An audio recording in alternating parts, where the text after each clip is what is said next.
Zdarec lidi, já vás vítám u dalšího videa, to bude soutěž, už druhá soutěž o postavu na světě 1 slovenským. Je to teda Robin Hood 007 nebo 260, což myslím, že je docela dobrý. Takže dávám ho dám tuto postavu do soutěže. Je téměř full epic každá tady tu helmu. Jinak chci moc poděkovat Fragzemu.cz, který mě umožnil dát do soutěže tuto postavu. No a co musíte udělat, abyste tuto postavu získali?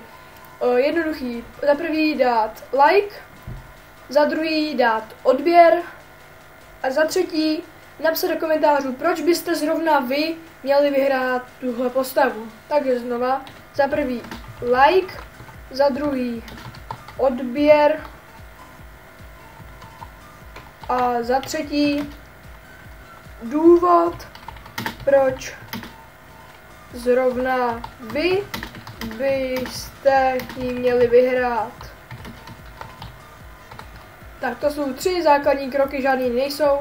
Takže já doufám, že to vyhraje nějaký kluk, nebo hulka, co si ji opravdu zaslouží, a já se s vámi loučím u dalšího videa, zatím čus.